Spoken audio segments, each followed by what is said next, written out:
లూకా రాసిన సువార్త 23వ అధ్యాయము 34వ వచనం చదవండి. ఎవరెవరు? యేసు తండ్రి వీరేమి చేయించున్నారో వీరెరుగరు కనుక వీరిని క్షమించమని చెప్పాను. చిన్న ప్రార్థన చాలు. పరిశుద్ధుడా, ప్రేమ కలిగిన తండ్రి, నీకు స్తోత్రాలు. అవును తండ్రి, మా నిమిత్తమై పరలోకం నుంచి తండ్రి ఈ లోకానికి మా కొరకు తండ్రి ఏదైనా దాన్ని బట్టి నీకు స్తోత్రాలు చెల్లిస్తున్నాము. దేవా, నీ వంటి పరిశుద్ధుడు ఈ లోకంలో ఎవరు లేరు తండ్రి. మమ్మల్ని పరిశుద్ధపరచడానికి తండ్రి నీ సిలువలో మీరు కార్చిన రక్తాన్ని బట్టి నీకు స్తోత్రాలు చెల్లిస్తున్నాము తండ్రి. మీరు జీవించిన జీవితంలోనూ, మీరు నడిచిన మార్గంలోనూ, మీరు చేసిన కార్యములను తండ్రి పరిశుద్ధత చూస్తున్నాము తండ్రి. అవును దేవా, నువ్వు సిలువలో పలికిన 7 మాటలు మొదటి మాటగా తండ్రి వివరించడానికి మీరు చూపిన కృపను బట్టి నీకు స్తోత్రాలు చెల్లిస్తున్నాము తండ్రి. వివరిస్తున్నాగా ప్రతి వారికి అర్థమవు రీతిలో నీ యొక్క తండ్రి వాక్యమును తండ్రి ఉన్నది ఉన్నట్టుగా ప్రకటించుటకు మీరు సహాయం చేయండి. ప్రభువైన యేసుక్రీస్తునామమున వేడుకొంచున్నాం తండ్రి, ఆమేన్. దేవునికి స్తోత్రం. మీ అందరికి కూడా వందనాలు. ఈ అవకాశం ఇచ్చిన నాన్నగారికి అలాగే దేవునికి మొదటిగా వందనాలు చెల్లిస్తున్నాను. అందరూ కూడా నిశ్శబ్దంగా ఉన్నట్లయితే మనము దేవుని యొక్క వాక్యాన్ని ధ్యానిద్దాము. యేసు ప్రభుల వారు ఈ లోకంలో జీవించిన కాలంలో ఆయన చేసిన అనేకమైన సూచక్రియలు మనం చూస్తుంటాం. ఈ లోకంలో ఆయన కళ్ళు లేని వాళ్ళకి కళ్ళు ఇచ్చాడు, చేతులు లేని వాళ్ళకి చేతులు ఇచ్చాడు, చనిపోయిన వారిని సహితం ఆయన తిరిగి లేపిన గొప్పవాడు. కానీ అలాంటి ఆయనకు ఒక రోజున ఏమొచ్చిందంటే మరణము సంభవించే సందర్భము చూస్తున్నాం. యేసు ప్రభుల వారు ఈ లోకానికి రావడానికి కారణం ఏంటంటే ఆయన మన నిమిత్తము తన ప్రాణాన్ని అర్పించడానికి, మన నిమిత్తము తన ప్రాణాన్ని అర్పించడానికి ఆయన ఈ లోకానికి వచ్చాడు. కాబట్టి దాన్ని ఆయన నెరవేరుస్తున్నాడు. ఏ విధంగా నెరవేరుస్తున్నాడు అంటే పరిశుద్ధతగా ఆయన నెరవేరుస్తూ ఉన్నాడు. కానీ మనము కూడా ఈ లోకంలో జీవించినంత కాలం ఎన్నో శ్రమలు, ఎన్నో ఇబ్బందులు ఎదుర్కొన్నప్పటికీ కూడా మనము కూడా ఆయనతో పాటు ఉండాలి అంటే మనము కూడా ఆయన జీవించిన మార్గంలో, ఆయన నడిచిన మార్గంలో మనము కూడా జీవించేవారిగా ఉండాలి. యేసు ప్రభుల వారు ఈ లోకంలో 33.5 సంవత్సరాలు జీవించాడు. 3.5 సంవత్సరాలు సువార్తను ప్రకటించాడు. అలాగే సిలువలో 3 గంటల సేపు ఆయన వేలాడడం జరిగింది. కనుక మనమందరం కూడా యేసు ప్రభు పలికిన చివరి మాటలు మనమందరం కూడా వింటున్నాము. మనమందరం కూడా ఆయన చివరి మాటల్లో మొదటి మాట ఏమి వింటున్నామంటే, తండ్రి వీరేమి చేయుచున్నారు ఎరుగరు గనుక వీరిని క్షమించుడి. ఈ లోకంలో మనమందరం కూడా చేస్తున్న అనేకమైన కార్యాలను దేవుడు చూస్తూ ఏమంటున్నాడంటే, తండ్రి వీరేమి చేయుచున్నారు వీరు ఎరుగరు గనుక వీరిని క్షమించండి. యేసు ప్రభుల వారు సిలువలో వేసినప్పుడు ఆయన ఉన్న వ్యక్తిగానే తీసుకొని వెళ్ళి సిలువ వేయలేదండి. ఆయనను ఒక రోజు ముందుగానే ఆయన పట్టుకొని పిలాతు యొద్దకు తీసుకుని వెళ్ళి ఆయన న్యాయపీఠం మీద నిలబెట్టి అనేకమైన క్వశ్చన్లు, అనేకమైన సమాధానాలు ఇస్తూ ఆయన రాత్రంతా కూడా ఒక చెరసాలలో బంధించి ఆయన ఉంచారు. ఆయన బంధించినప్పటికీ ఆయన ఏం చేస్తున్నాడంటే వాళ్ళు చేస్తున్న యొక్క కార్యాలను ఆయన చూస్తున్నాడు. ఆయన ఈ లోకంలో ఎవరికి కూడా ఎలాంటి బాధను కలుగజేసిన వాడు కాదు. ఎవరి దగ్గర అన్యాయంగా 1 రూపాయి కూడా తీసుకున్నవాడు కాదు. అన్యాయంగా ఎవరిని కూడా బాధ పెట్టినవాడు కాదు.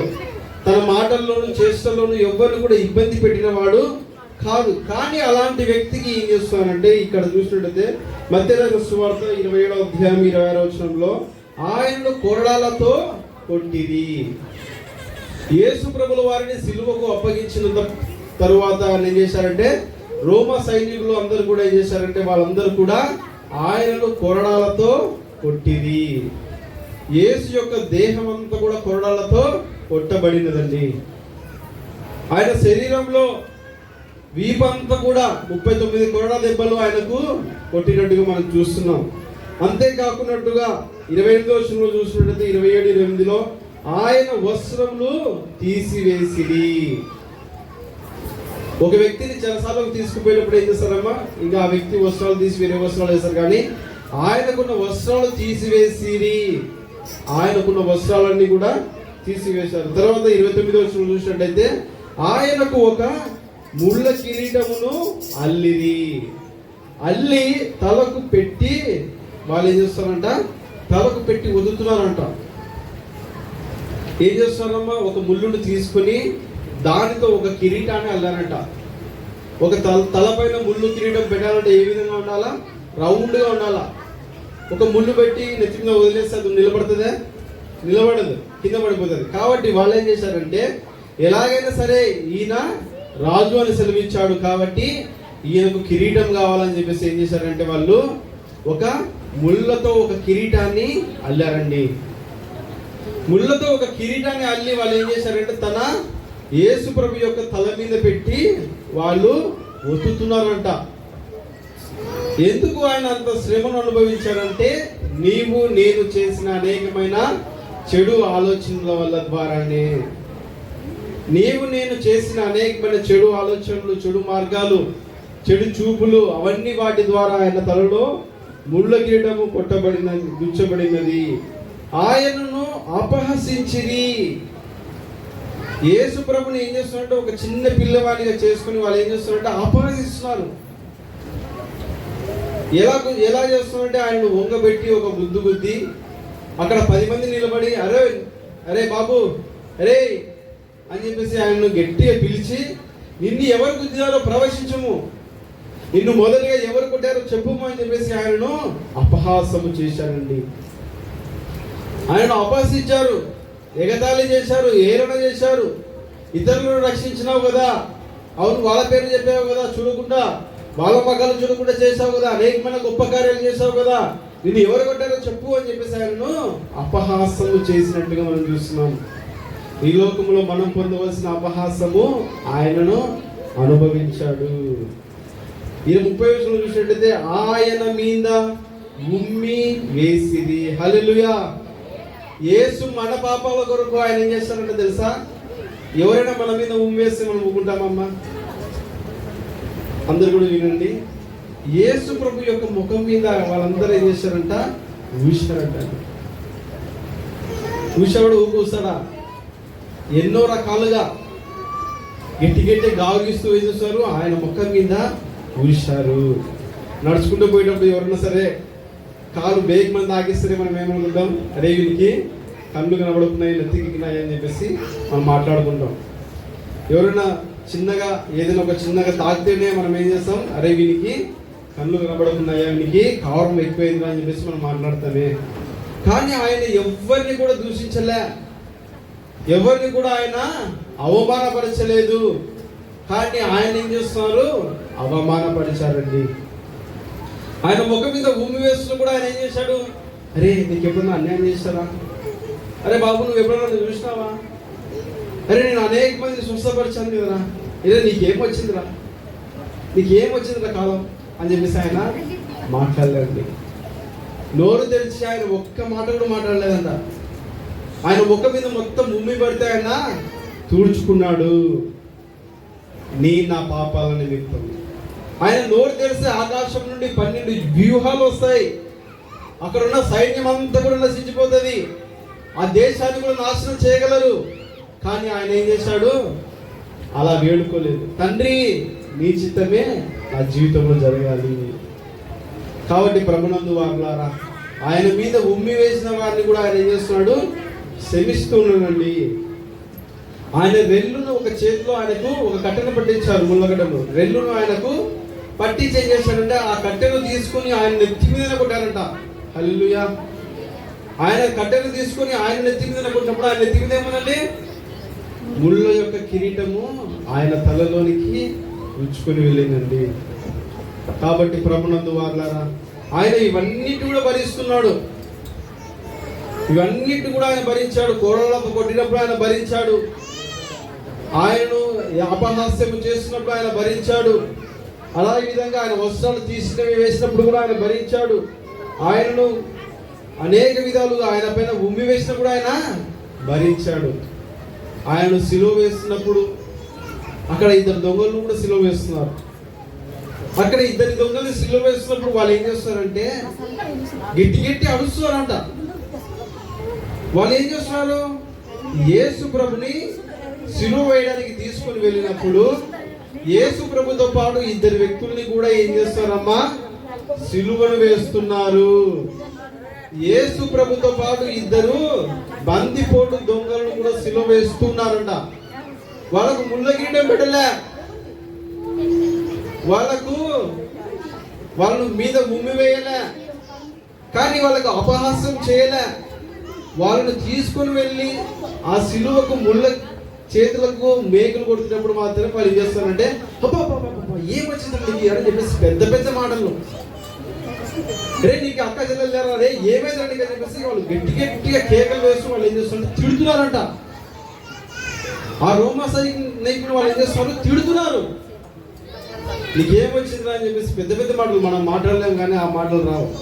అలాంటి మాటలతో వాళ్ళు ఏం చేస్తున్నారంటే వాళ్ళు ఆ సిలువతో మేకు కొట్టే వాళ్ళందరినీ కూడా తిడుతున్నారంట. అరే నీకేమొచ్చిందా, ఎందుకంటే కొడుతున్నారు, చిన్న కొట్ట అని చెప్పేసి కాళ్ళు నడుపుడే కొట్టతులు తాడు కట్టని చెప్పేసి గట్టి గట్టి వాళ్ళు దూషిస్తున్నారు ఇద్దరు బందిపోటు దొంగలు. కానీ యేసు ప్రభుని సిలువ వేసేటప్పుడు మాత్రం ఆయన వదకు తీయబడిన గొర్రె పిల్ల వల్లే ఆయన ఏం చేశారండి? మౌనంగా ఉన్నాడు. అయ్యో అని చెప్పేసి అంటున్నాడు, కానీ ఏదో ఒక బాధ. ఆయన కూడా మనలాంటి శరీరం ధరించిన వాడే. నీకు ఒక చిన్న ముళ్ళు గుచ్చుకుంటే ఎంత విలువెల్లాడుతావే? ఎవరైనా ఎదురుగా తీసుకొచ్చి నీకు ఏమైనా ముళ్ళు ఇస్తే ఎటుంటుందమ్మా? అరే నీకేమొచ్చింది అని చెప్పేసి మనము తిడతారు. కానీ యేసుడు చూస్తూనే ఆయన ఏం చేస్తామమ్మా? ఇంత పెద్ద శిలను తీసుకొచ్చి ఆయన చేతుల్లో కొట్టారండి. ఆయన కూడా ఒక్క మాట కూడా వాళ్ళు ఏం చేయలే అనలే. కాళ్ళు రెండు పెట్టి ఒకటేసారి ఆ పెద్ద శిల తీసుకొచ్చి కొడుతున్నారు. ఆయన ఒక్క మాట కూడా అనలే. సిలువను తిప్పి వేశారు. ఆయన కూడా వాళ్ళు యేసు ప్రభు ఒక్క మాట కూడా అనలేదు. ఆయనను సిలువను పైకి ఎత్తారు. ఎత్తిన తర్వాత ఆయన పలికిన మొదటి మాట ఏంటంటే, తండ్రి నీవు వీళ్ళు చేస్తున్న అరాచకమైన కార్యాలు చూస్తున్నావు. తండ్రి వీరు చేస్తున్న దుర్మార్గమైన కార్యాలను మీరు చూస్తున్నారు. వీరు నా మీద ఉమ్మి వేశారు, నీ కోపం ఉందేమో. తండ్రి వీరు చేస్తున్నది ఏంటో వీళ్ళకి తెలియదు, కనుక వీరిని క్షమించండి అయ్యా అని చెప్పేసి ఆయన ఏం చేశారంటే చెప్పాడండి. తండ్రి వీరేమి చేయించున్నారు వీరు ఎరుగరు, కనుక వారిని క్షమించండి. ఎవరిని క్షమించమని అడుగుతున్నాడు? తను సిలువ వేసిన యూదులను, తాను సిలువ వేసిన రోమా సైనికులందరూ కూడా ఆయన ఏమంటున్నాడు? తండ్రి వీరిని క్షమించండి అయ్యా, నీ కోపాన్ని వీరిపైన కుమ్మరించద్దండి, నీ పగను వీరిపైన కుమ్మరించద్దండి, వీరి వంశం పైన కుమ్మరించద్దండి అని చెప్పేసి ఆయన ఏం చేస్తున్నాడు? దేవుణ్ణి వేడుకుంటున్నాడు. ఈనాడు కూడా అనేక మంది మనము కూడా చేసిన అనేకమైన దోషాలను నిమిత్తమై ఆయన ఏం చేస్తున్నాడంటే పరలోకంలో మన నిమిత్తమైన మధ్యను వేడుకుంటున్నాడంట. తండ్రి వీరేమి చేయించున్నారు వీరిని క్షమించండి అయ్యా, వీరిని మరి క్షమించండి అయ్యా, క్షమించండి. మనం అనేకమైన సార్లు తప్పుదల చేస్తుంటాం. దేవా ఈరోజు తప్పు చేశాను, రేపు నుంచి తప్పు చేయమని చెప్పేసి ఏం చేస్తాం? ఒప్పుకోలు చేసుకుంటాం. తండ్రి నీ నిజం నుంచి చేయను అని చెప్పేసి మళ్ళీ ఏం చేస్తారు? మళ్ళీ అదే పాపం నుండి పడిపోతుంటారు. అప్పుడు తండ్రి ఏం చేశాడు తెలుసా? అరే వీడు మాట తప్పాడు, వీడిని నేను నాశనం చేస్తాను అని చెప్పేసి అంటుంటారు. అప్పుడు యేసు ప్రభువు వచ్చి, యేసయ్యా తండ్రి ఒక్కసారయ్యా ఆయనకు మరొక అవకాశం ఇద్దామని చెప్పేసి యేసుని ఏం చేస్తున్నాడంటే తండ్రిని శాంతి పరుస్తున్నాడు అండి. మన విషయంలో మనం అనేకమైన సార్లు తీర్మానం చేసుకుంటున్నాం, దేవా ఇక్కడి నుంచి నేను అలా చేయను, ఇలా మాట్లాడను, ఈ విధంగా నడుచుకుంటాను, ప్రతిరోజు ప్రార్థన చేసుకుంటాను, ప్రతి ఆదివారం క్రమం తప్పకుండా నేను చర్చికి వస్తాను అని చెప్పేసి అనేక విధాలుగా మనం ఏం చేస్తాము? దేవుడికి వాగ్దానాలు చేస్తాం. దేవా నాకు అది వస్తే ఇది చేస్తానని చెప్పేసి వాగ్దానాలు చేస్తారు. కానీ మనం ఏం చేస్తాము? ఏదో ఒక రోజున మర్చిపోతుంటాం. అప్పుడు తండ్రి గుర్తుంటుంది, తండ్రికి వీడు నా నిమిత్తమై ద్రోహం చేశాడు, వీడు అబద్ధం ఆడాడు, వీడు నాకు చేసిన వాగ్దానాలు మర్చిపోయాడు, వీడికి శిక్ష విధిస్తాను అని చెప్పేసి ముందరకు వస్తున్నాడు. అప్పుడు యేసు ప్రభువుల వారు ఏం చేస్తారంటే, దేవా తండ్రి కొద్దిగా ఆగండి, అతను జ్ఞానం వస్తుంది, ఆగండి అని చెప్పేసి ఆయన మన నిమిత్తమే ఆయన పరలోకంలో వేడుకుంటున్నాడు. ఇక్కడి నుంచి అయినా సరే మనము కూడా ఈ లోకంలో జీవించినంత కాలము దేవునికి విరోధంగా కాకున్నట్లు ఆయన యొక్క చిత్తానుసారంగా మనం నడుచుకునేవారిగా ఉండాలి. ఒక వచనం చెప్పి నేను ముగిస్తాను. హెబ్రీయులకు రాసిన పత్రిక 6వ అధ్యాయం 6వ వచనం. హెబ్రీయులకు రాసిన పత్రిక 6వ అధ్యాయం 6వ వచనం. దేవుని కుమారుని ఎవరు చదువుతారా? హెబ్రీ 6:6. తమ విషయంలో దేవుని కుమారుని మరలా సిలువ వేయించు బాహాటముగా ఆయనను అవమానపరుచుచున్నారు. చాలు. ఏమంటండి? మళ్ళీ చెప్తున్నాడు, యేసు ప్రభు సిలువ వేయబడి ఆయన తిరిగి లేచి ఆ భూమిపై వెళ్ళిపోయాడండి. వెళ్ళిపోయిన తర్వాత యేసు ప్రభు శిష్యులు అనేక మంది వచ్చారు, అనేక మందికి స్వార్థ ప్రకటించారు, అనేక మంది సంఘంలో చేర్చబడ్డారు. ఇదే విధంగానే చేర్చబడ్డారు. అప్పుడు ఏం చేస్తున్నారంటే వాళ్ళు కూడా ఏం చేస్తున్నారంటే దేవుణ్ణి ఏం చేస్తున్నారంటే మళ్ళీ సిలువ వేస్తున్నారంట. దేవుని కుమారుని మరలా సిలువ వేయించు బాహాటముగా ఆయనను అవమానపరుచుచున్నారు. ఆ రోమా సైనికుల్ని చూసి మనం కోపడాల్సిన అవసరం లేదండి. ఈరోజు నీవు కూడా ఒక రోమా సైనికుడివే. నీవు కూడా ఒక యేసు ప్రభు సిలువ వేసిన నీవు కూడా ఒక భాగమే.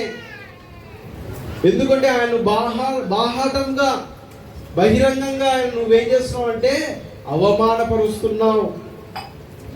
దేవుని నువ్వు బాహాటంగా అందరి ముందర నువ్వేం చేస్తున్నావు? అవమానపరుస్తున్నావు. దేవుని నమ్మిన నీవు ఏ విధంగా నడుచుకోవాలి? పరిశుద్ధంగా నడుచుకోవాలి. కానీ అపవిత్రంగా నడుచుకుంటున్నావు. దానివల్ల దేవునికి ఏమొస్తుంది? మళ్ళీ సిలువ వేస్తున్నావు. దేవుడు నీ జీవితంలో చేసిన అనేకమైన గొప్ప కార్యాలను మర్చిపోయావు. మళ్ళీ పాత జీవితంలో జీవిస్తున్నావు. అప్పుడు అందరూ చూసే వాళ్ళందరూ ఏమనుకుంటారు? వీడు దేవుని నమ్మాడు కానీ వీడి ప్రవర్తన ఏ విధమైన మార్పు లేదు. అంటే దేవుని నమ్మిన వాళ్ళు ఇలానే ఉంటారేమో అని చెప్పేసి మళ్ళీ యేసుని మళ్ళీ సిలువ వేస్తున్నావు. నీ ఆలోచనల వల్ల, నీ తలంపుల వల్ల, నీవు చేసే పనుల వల్ల దేవుని నువ్వు బాహాటముగా మళ్ళీ సిలువ వేస్తున్నావండి. కాబట్టి ప్రభునందు వాళ్ళారా, దేవుడు మనల్ని క్షమిస్తున్న విధంగా మనము కూడా ఏం చేయాలంటే ఇతరులను మనం క్షమించాలా. క్షమించబడిన మనము ఏం చేయాలంటే ఆయన చేసిన కార్యాలను గుర్తు చేసుకొని మరి అన్నను కూడా ఆ విధంగా చేయకుండా జీవించాలా. కాబట్టి ఈ సిలువలో పలికిన మొదటి మాట ఏంటంటే, తండ్రి వీరేమి చేయించున్నారో ఎరుగరు కనుక వీరిని క్షమించండి. దేవుడు మనల్ని కూడా క్షమిస్తూ ఉన్న ప్రకారముగా మనము కూడా అందరిని క్షమించే వారిగా ఉండాలండి.